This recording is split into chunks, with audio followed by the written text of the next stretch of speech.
But we pointed out the lines of policy then being pursued were bound to end in disaster.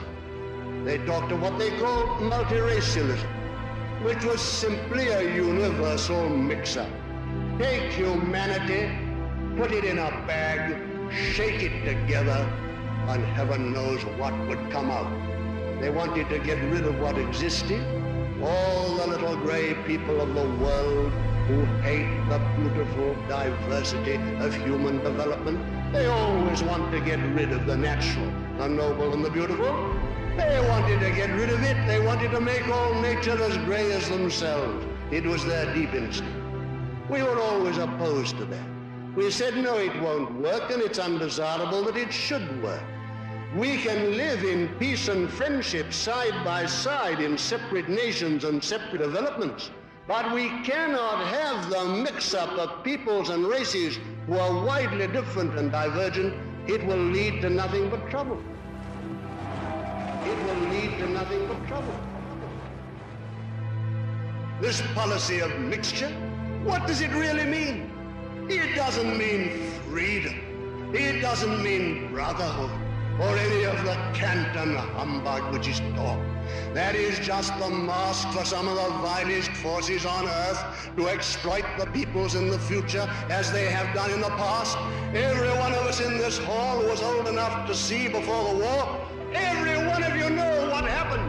How the financial forces in the 30s went into these backward countries, into India within the empire, into Hong Kong, into Japan, into China, and exploited these peoples to produce cheap, sweaty goods which ruined the great industries of Britain and of Europe, which put Lancashire out of business in the cotton trade, Yorkshire out of business in the woolen trade.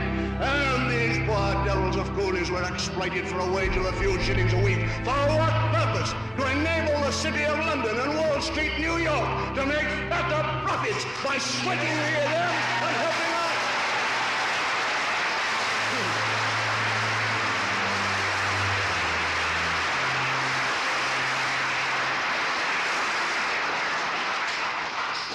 That is why it was done.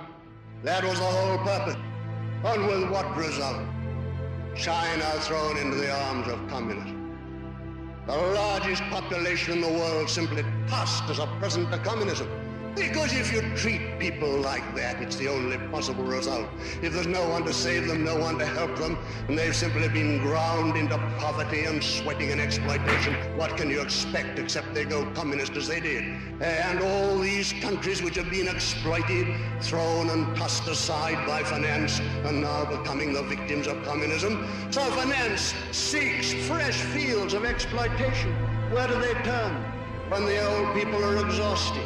When many a poor laborer has died of consumption and of other horrible diseases in their sweatshops, or when they're exhausted fields of exploitation, where do they turn now? New pastures, new forests, fresh virgin land. And then you erect a Union Jack or another flag of Europe, and under that flag, where you allow these things to happen as we have done in the past, and those poor devils that have been sweated and exploited in Africa, like the other poor devils in China, India, and Japan, a great new field for sweatshops to be opened up, so that these new industries which we're creating in Britain today will be destroyed as the old industries were. Simplified, rationalized machinery with a few white surveyors, and then the masses of cheap colored labor torn off the land and taken into the sweatshops to work and labor and cough their guts out with tuberculosis until they too are thrown on the scrap heap of the sweatshops.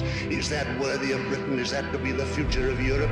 And is this competition to be organized within our European Brotherhood, bringing in these sweat fields in Africa into our Europe civilization so that the financial power in one European country can use it against the financial power in another?